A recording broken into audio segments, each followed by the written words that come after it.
Welcome everyone to the new Votes and Seats podcast of the Center for Political Science of the Mathias Corvinus Collegium.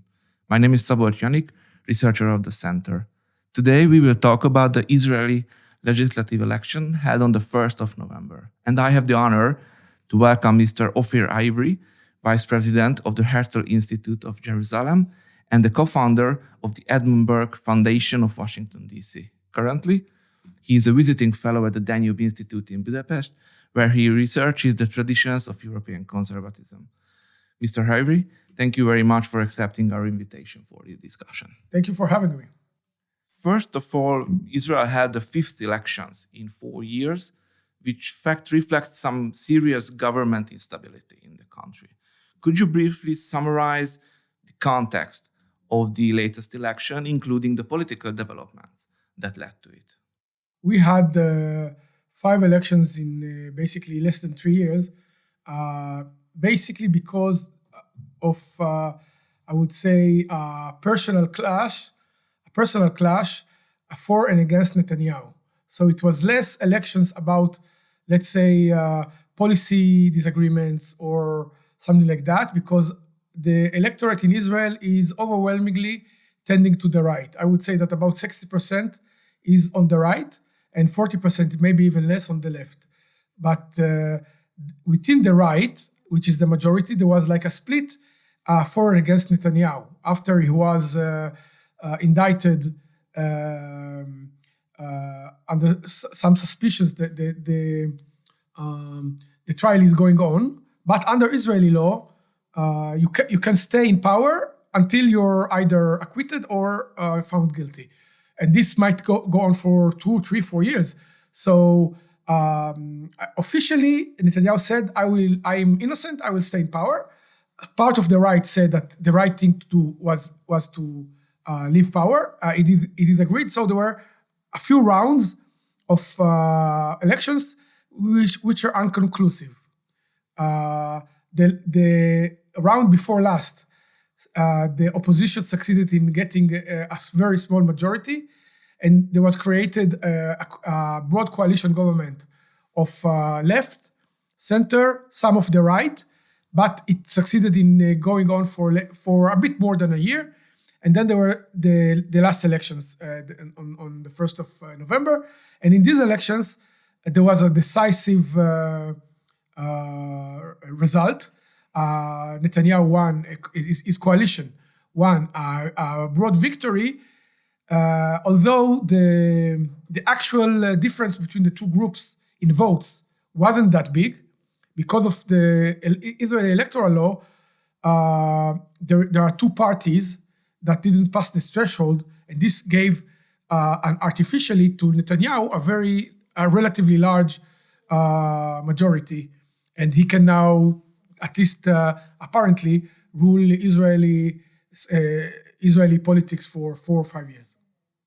Yes, so some commentators and analysts said that it was rather a referendum on the person of Netanyahu, actually, than, let's say, a fight between two different sides, but rather on Netanyahu. So this is the truth and also the problem, because we had basically 5 referendums. All these elections were on the person of Netanyahu. So during the elections, you couldn't hear, for instance, people saying we should have higher taxes, lower taxes, more immigration, less immigration. There was almost no debate on those issues. Also on matters of, let's say, security, there weren't a lot of disagreements. Basically, it was all centered on the person of Netanyahu, and if his return to power would be a good or bad thing, which I think that politically was not very good for the country, because the political debate suffered in the sense that we did not have political debate. We had personal debate, which are never interesting.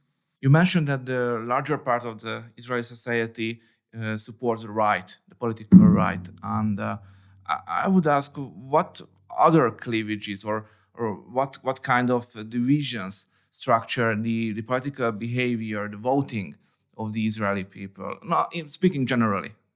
So I would say that in general, there are, broadly speaking, 3 main groups in Israeli society, which have, I would say, clear differences in voting. So There is the Arab population, which is less than 20% of the population. And for historical reasons, it has voted for leftist parties, usually Arab parties, that did not want to take part in coalitions, left or right. They were opposed to the policies of the governments. And so in a sense, they took themselves outside of the political game. Lately, there has been one party called Ram, who has decided that, an Arab party that decided that it wants to be part of the political game, and it's willing to go with right or left, but also this is only part of the Arab vote. The other group, also, I would say, let's say maybe 15%, are the ultra-Orthodox Jews, who have their main interest is in preserving various aspects of their way of life, and they are less, I would say, less involved in decisions having to be with a larger economy or with education or with foreign relations. They are mainly active in politics to defend the way of life of this community. So these two groups together, they consist of something like 30 to 35% of the population, and the rest, 65 to 70%, are Israelis of various shades, and those Israelis of various shades tend to be more on the right than on the left, and also the ultra-Orthodox, for various reasons, tend to support more right-wing governments. So this creates a kind of ingrained bloc that I would say the general Israeli electorate is about 70% on the right or 60% on the right. But if you look only at the Jewish vote, the Jewish vote is even more on the right than the general population. It's about 70 to 75% going right. And if we wish to think about the policy differences, the different policy positions taken by the Israeli left and the right, could you mention some large differences which were not that important? I understand that in these elections recently, but which can give some points for the voters on which side they finally want to vote. Yes, I would say that basically the main difference in Israeli politics has been for I would say almost 2 generations the issue of foreign relations, basically the chance of having some kind of peace deal with the Palestinians, and maybe having to give concessions to the Palestinians. Because on the economic front, although in general the right is more pro-market and the left is more socialist, de facto Israeli society is overwhelmingly to the right. There are almost, I mean, the people who call themselves socialists really in Israel are a very small group, and I would say there is no market at all. No one wants really left-wing policies in economics. Also in culture, things like I would say, all the critical race theory or all these theories, and in Israel they are very, almost no one follows them. And so the main split in Israel used to be, I would say, it is to us in a sense today, but it used to be clearer. It was between the left that said, we are willing to give and concede a lot of territories and other things, even have some security risks for Israel in order to arrive to a peace with Palestinians and peace with other Arab countries. And the right rejected this view and said, we have to remain on our positions. And if someone wants to have peace with us, let him come to us and accept it on our terms. What happened in the last generation that a few attempts to achieve peace have failed, and Israel has been attacked with missiles and terrorism. And every time this happened, the left has lost some of its appeal. So in effect, what happens is that even although in theory the divide between left and right in Israel is on the foreign policy divide. In fact, even the left today says we agree that there is no visible way to achieve peace with the Palestinians. And this is one of the reasons why the left is so weak, because basically the left has lost its agenda. It becomes more of a social thing. Left is more, in the big cities and richer people and more liberal, but it's a very general thing. The actual agenda of the left has lost the way, and so the leftist party is becoming weaker and weaker. Could you please mention some campaign issues? I know it's hard because everything was centered around Netanyahu and how people see him, but still, could you mention please some campaign issues that could be called relevant and the main party's position on such issues? And was the Ukrainian crisis on the agenda in any form? Well, actually, I would say that the Ukrainian crisis was very little on the agenda, because in Israel there is a very, very, very broad agreement. I would say quite close to the Hungarian view that clearly Russia is the aggressor. Russia attacked Ukraine, and this war is not. There are not two sides, but on the other hand, one has to look realistically at what can be achieved. And also there are vital interests of your country. In the case of Hungary, you understand but in case of Israel, because there are many Jews who still live in Ukraine and in Russia. In fact, far more Jews live in Russia than in Ukraine. The Israeli governments are always very careful not to arrive to a situation where there would be a crisis with Russia that might affect negatively Jews. So in general, the Israeli view with Netanyahu, with Lapid, both sides are very much in agreement that they, in general, say that this attack is the fault of Russia, but they are against continuing the war. The more hawkish line on the West that says, let's continue the war even in another 5 years. Israel is supplying Ukraine only non-military hardware, so medical and other things, but not anything. And it has even offered a few times to host talks between the parties to achieve at least a ceasefire. So this is on the Hungarian issue.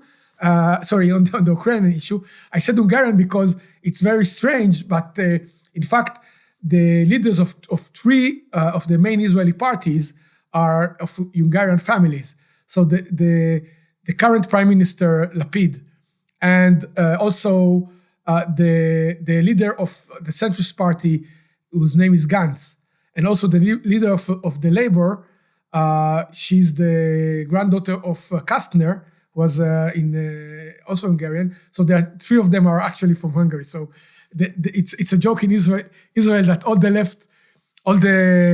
Hungarians on the left Hungary and came to Israel and lead the parties. It's not really, but it's a joke, yes. If you talk about and proceed to the election results, is there anything in them that you find particularly interesting, which was surprising to you? I would say that the two significant elements are that on the left, again, as I said, the actual victory of the Netanyahu bloc was, I would say, less than 20,000 votes. And the reason is that two parties almost achieved the threshold.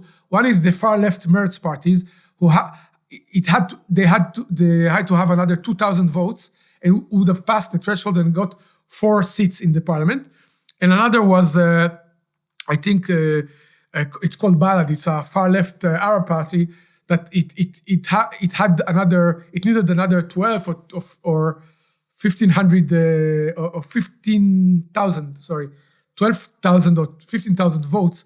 So together, another 20,000 votes for the left would have made it either Netanyahu wouldn't have, it would be 50-50 or 51, a very small majority. So in effect, And before the elections, there were discussions on the left of uniting in a big front in order to not to lose votes.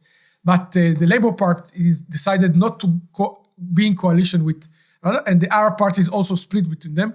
And basically the split of votes on the left created the fact that the left lost a lot of seats because of this. And so Netanyahu now has a 10-seat majority where maybe you would have one or two. And overall, of course, the election brought a success for, say, the Netanyahu bloc. But which parties could be the most and least satisfied seeing the results, if we go into the details? Most satisfied? Yes, and the least satisfied on the other hand. So I would say in one way, Netanyahu is satisfied himself, but the results are not very good for him on another level. Because Netanyahu historically always liked to be the center of his coalition, meaning having some parties to his left, some to his right. So he would also balance. And when some wing of the government was going too far, he would block them and say, no, the other parties are against, and so on. So we could now, but the situation was that now his whole coalition is skewed very much to the right, because no left or center parties is willing to be in his coalition. And also his Likud, he would have hoped the Likud to have far more votes, meaning to be 60 or 70% of the coalition. But in fact, he has achieved barely 50%. So his partners actually have more votes, more seats in the parliament than his party. So in this way, to some level, Netanyahu is happy with the victory, but he can be disappointed. Now, on the left, I would say that, of course, except for one party, all the left and center parties should be disappointed, meaning Labour barely got in, and I'm not sure if the Labour Party will continue to exist, because it in a sense, it has lost its identity.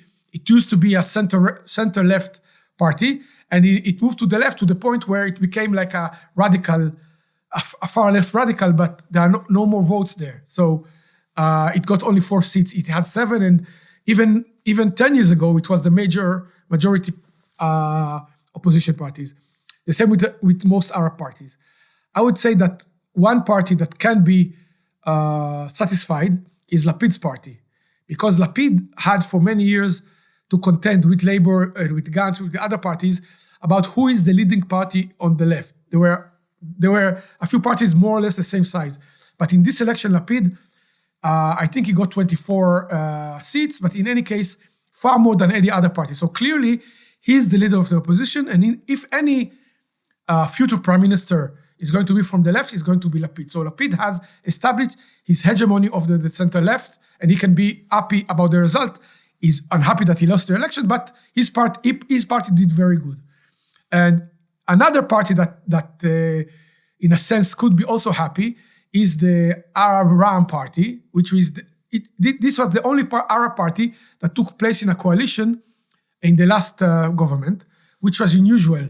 Until this, for I would say almost 40 years, no Arab party took part in a coalition.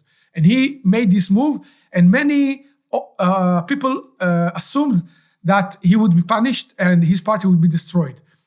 Not only that didn't happen, but he gained 20% of the vote more. And now he's the biggest Arab party. So obviously the Arab electors have given him a prize, have said, we believe in this way. We want the Arab parties actually to take part in the coalition and political life of the general Israeli and not be out of the game. So in a sense, he also can be happy with the result.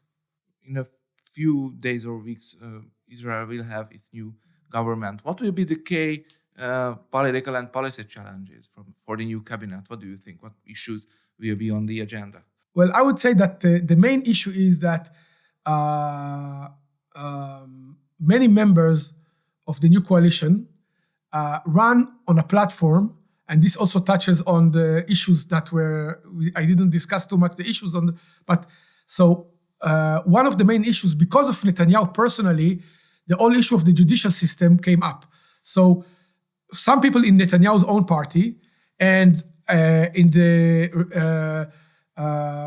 Religious Zionist Party, which is the largest member of the coalition after the Likud. So in these two parties, a lot of members stress the need for very extensive judicial reforms, reforming the way Supreme Court judges are elected, reforming the possibility of the judges of overturning laws passed by parliament, and other issues. So this would mean a very radical attack or very radical clash with the judicial system and an attempt to change it. So these groups run on this platform, and now they want to actually carry it out. Netanyahu finds himself in a situation very uneasy for him. One, he was never very much a supporter of changes in the judicial system. And also now every change will be looked as if he wants to protect his own interest. He's changing because to save himself from judgment, which puts him in a very uneasy position.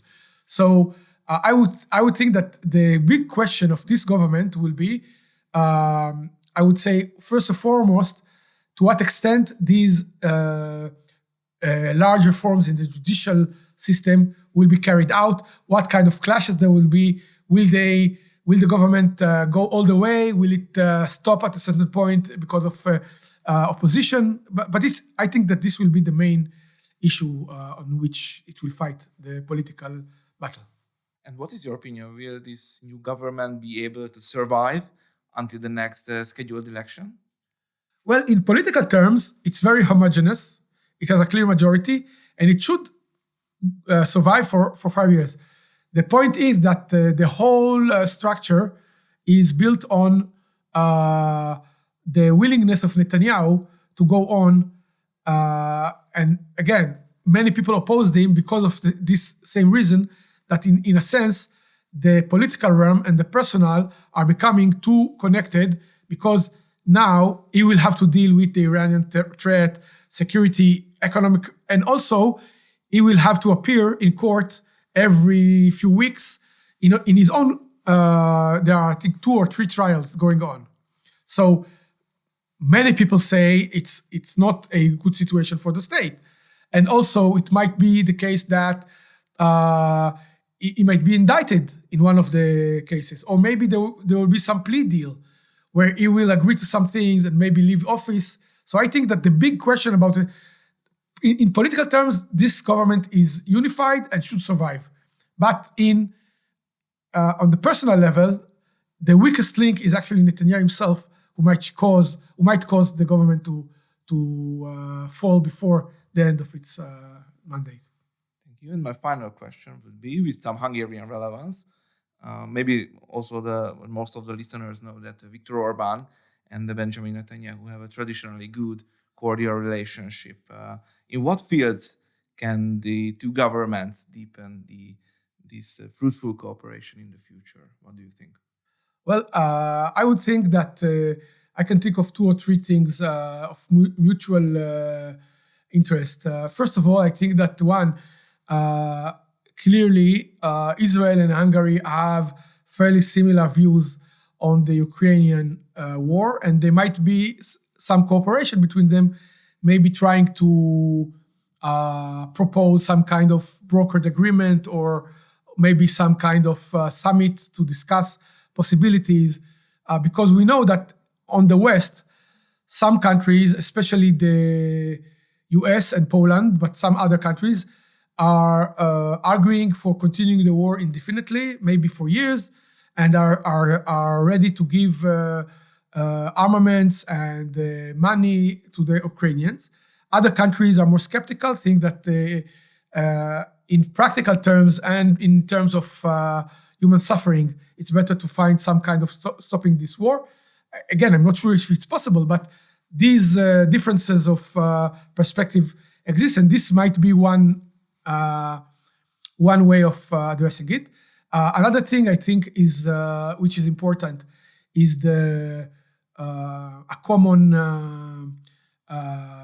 interests in energy, because Hungary, like other European countries, but Hungary even more,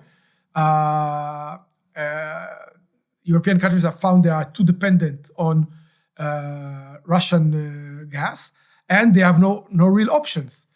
So the idea is to take forward the idea of having gas from Israel, from Cyprus, maybe from Egypt, all this area in the Eastern Mediterranean, arriving to Europe and building a pipeline that it might not solve all the problems, but having, let's say, even 30% of your energy coming from another source mean that, also in terms of dependence, but also in terms of cost, it might be, you can have it better.